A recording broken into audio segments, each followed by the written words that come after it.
Hello friends, welcome to learning studio. आज हम एक नया चैप्टर स्टार्ट करने जा रहे हैं, linear equation in one variable. ये जो चैप्टर है ये बहुत ही इंटरेस्टिंग चैप्टर है और आप लोग को इसको बनाने में भी बहुत ही इंटरेस्ट आएगा।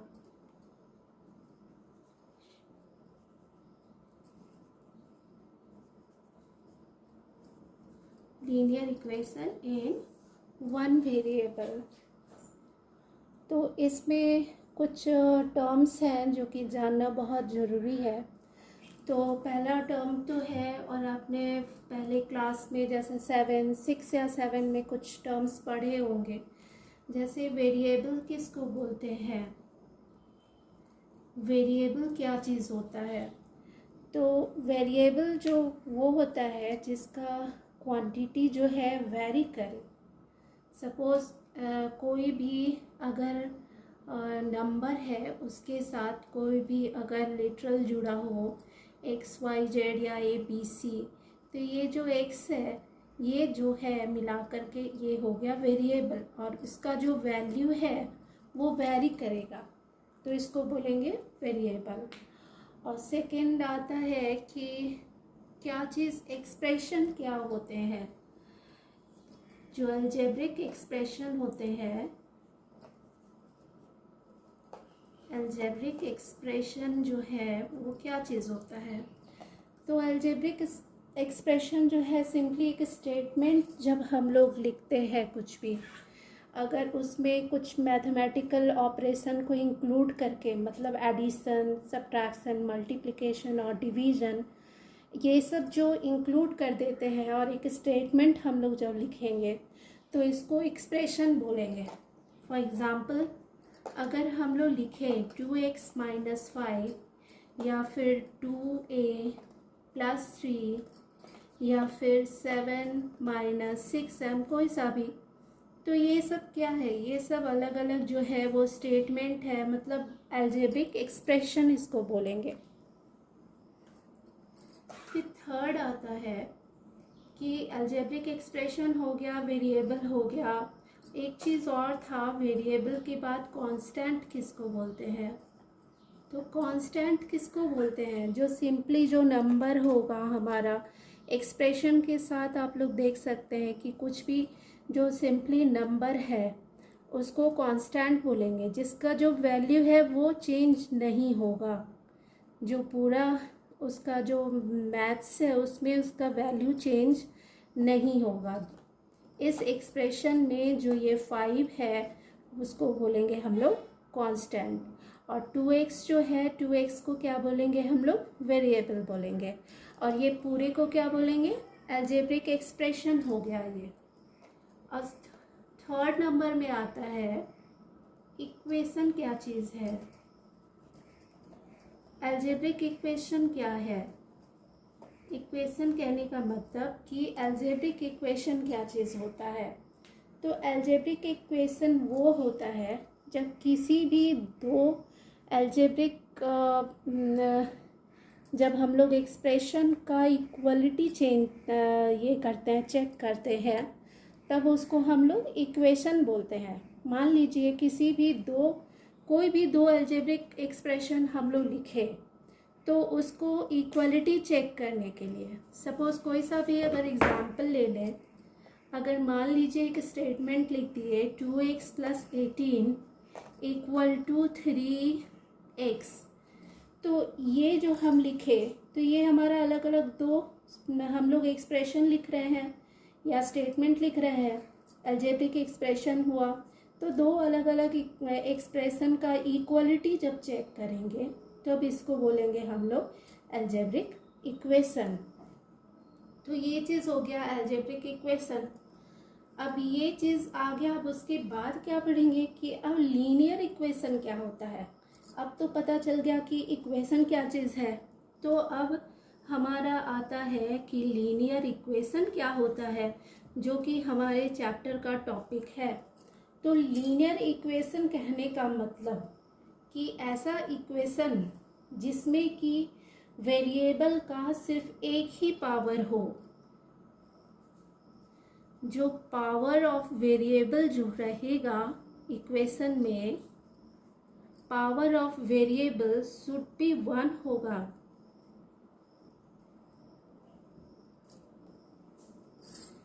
तो इसको बोलेंगे हम लोग linear equation in one variable. Suppose पहले वाला एग्जाम्पल हम लोग लिए 2x + 18 = 3x। तो इसमें हम लोग देख सक रहे हैं कि जो वेरिएबल है उसका पावर 1 है, 2x या 3x का पावर 1 है। तो इसको हम लोग बोलेंगे linear equation in one variable.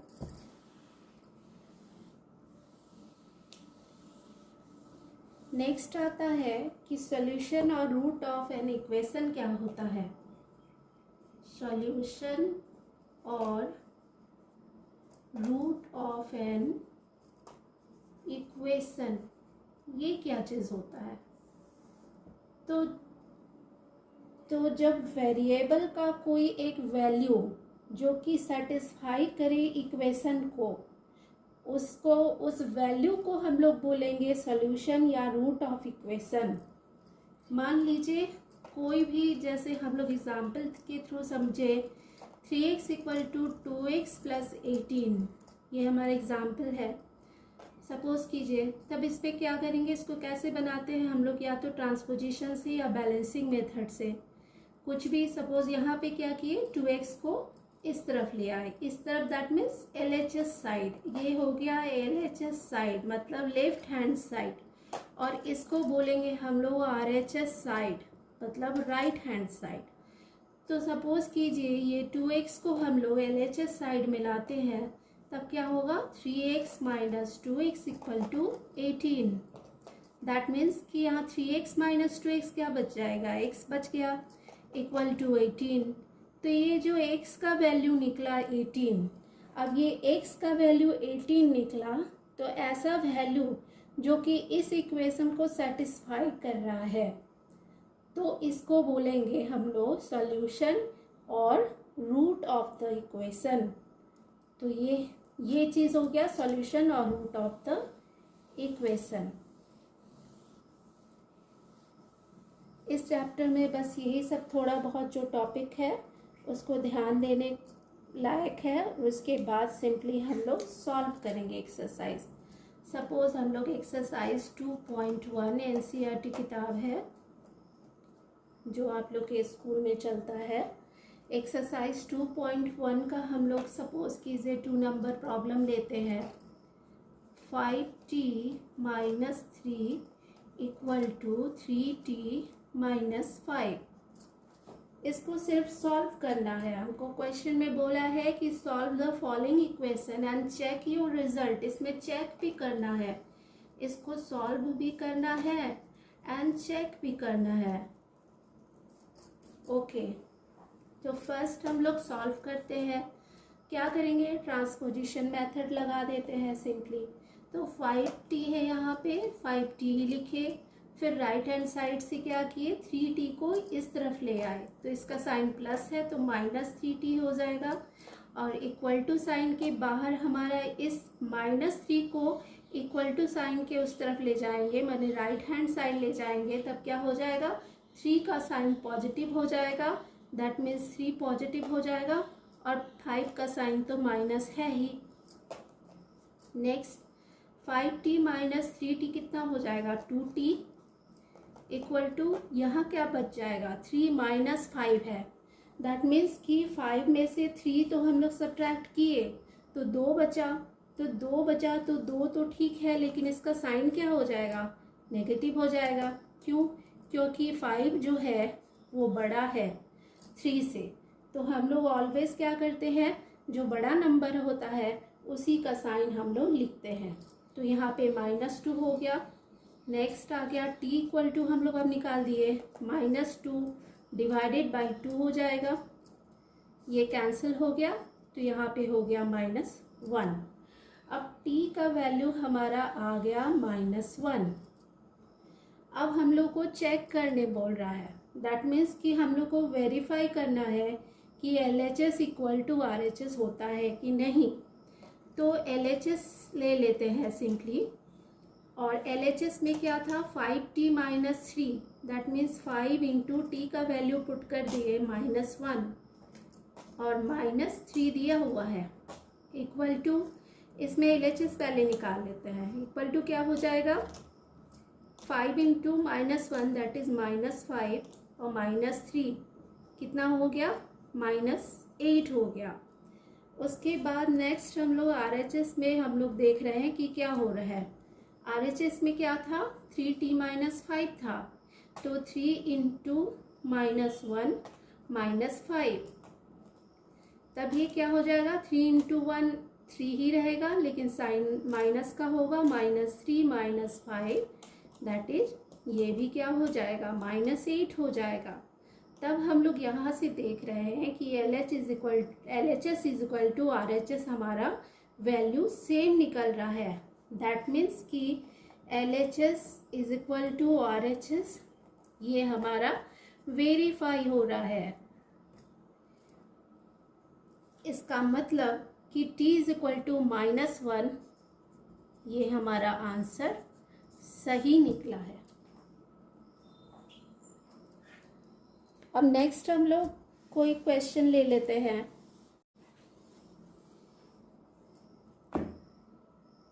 Suppose कीजिए 7 number question, x equal to 4/5 bracket start x plus 10 bracket बंद।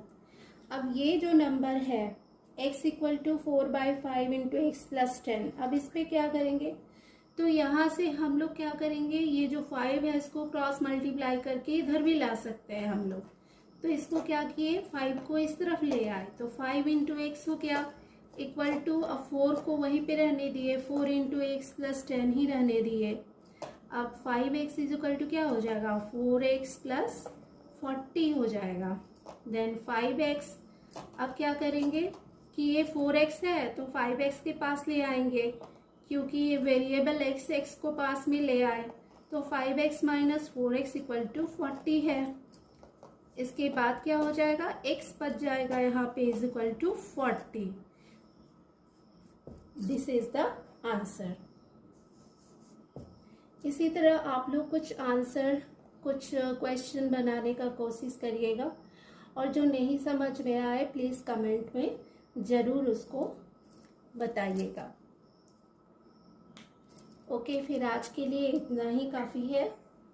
Thank you. वीडियो पसंद आए तो लाइक शेयर ज़रूर